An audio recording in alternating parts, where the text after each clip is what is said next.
Best practice என்னென்னா, இந்த நிசர்கதத்தா மகராஜோடைய audio, Ramana மகரிஷி audio எல்லாரோட ஆடியோவையும் வந்து சாமநேரி ஜெயஸ்ரீ அப்படின்னு சொல்கிறவங்க வந்து ரொம்ப அழகாக வந்து டிக்டேட் பண்ணியிருப்பாங்க. நீங்கள் அதை போட்டு விட்டுட்டு கேட்டுகிட்டே இருந்தீங்கன்னு வச்சுக்கோங்களேன், அதுக்குள்ளே நீங்கள் அதை கேட்டுகிட்டே இருப்பீங்க.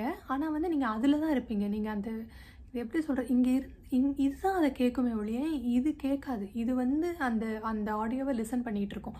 அப்படியே நடக்கும்போது பார்த்தீங்கன்னா இங்கேருந்தே தான் இருக்கும். இங்கே இருப்பீங்க, ஆனால் இது நடந்துகிட்ருக்கும். இது எப்படின்னா, கான்ஷியஸ்னஸ் இருக்குது, ஏதோ ஒன்று நடந்துகிட்ருக்கு அப்படிங்கிறத நீங்கள் ரியலைஸ் பண்ணிகிட்டே இருக்க முடியும். அது மாதிரி நடந்து போகும்போது, அது மாதிரி நீங்கள் வேறு ஏதோ வேலை பார்க்கும்போது பார்த்தீங்கன்னா, அந்த வேலை மேலே அட்டென்ஷன் இருக்காது. உங்கள் அட்டென்ஷன் வந்து உள்ளே இருக்கும். இங்கே இருப்பீங்க, அது ஏதோ நடக்கும். அது எவ்வளோ ரிலாக்ஸ்டாக இருக்கும்னா, யாரோ உங்களுக்கு நல்லா மசாஜ் பண்ணி விட்டவோ, நீங்கள் நல்லா தூங்கும்போது ஒரு ரிலாக்ஸேஷன் இருக்கும் பாருங்கள், கம்ப்ளீட் ரிலாக்ஸேஷன். இந்த உடம்பு